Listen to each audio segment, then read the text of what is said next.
3, 2, 1.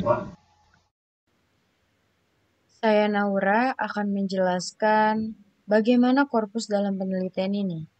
Korpus yang digunakan berupa kosakata yang diperoleh dari media populer seperti TikTok, Instagram, dan YouTube.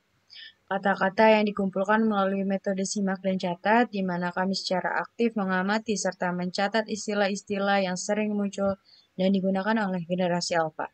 Data yang kami pilih bersifat purposif, artinya dipilih secara sengaja karena mewakili tren bahasa kekinian yang banyak digunakan oleh anak-anak generasi alfa.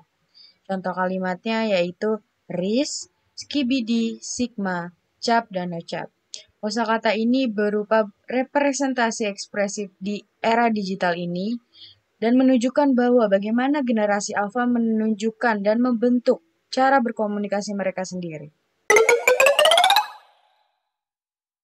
Selanjutnya, saya Michelle akan membahas konteks sosial budaya dari penelitian ini. Dalam era digital saat ini, media sosial menjadi ruang dominan bagi anak-anak generasi alfa dalam berkomunikasi, mengekspresikan diri, dan membentuk identitas.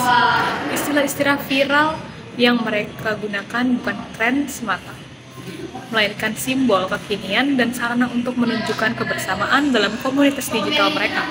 TikTok misalnya berperan sangat besar dalam mempercepat penyebaran kosakata melalui video pendek dan memadukan suara, gambar, dan teks. Bahasa yang digunakan pun tidak hanya berfungsi sebagai alat komunikasi, tetapi juga sebagai kode sosial yang membedakan mereka dari generasi sebelumnya. Jika dilihat dari sisi konseptual, jurnal ini menekankan pada pendekatan morfologi. Kami menganalisis bagaimana kosakata viral terbentuk melalui proses morfologi seperti akronimisasi, abreviasi, reduplikasi, dan serapan bahasa asing. Proses ini mencerminkan perkembangan bahasa yang adaptif di era digital.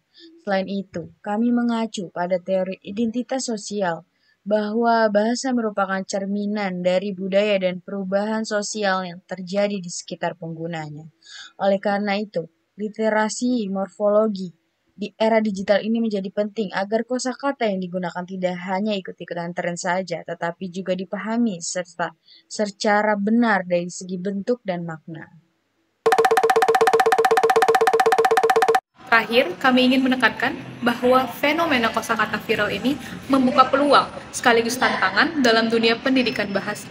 Guru dan orang tua memegang peran penting dalam mendampingi generasi alfa agar mereka bisa tetap kreatif menggunakan bahasa tanpa melupakan norma dan kaidah bahasa Indonesia dengan membangun literasi bahasa yang adaptif. Diharapkan mereka bisa memilih kata yang tepat, tahu konteks penggunaannya, dan tetap mempertahankan keutuhan bahasa nasional di tengah derasnya arus tren digital.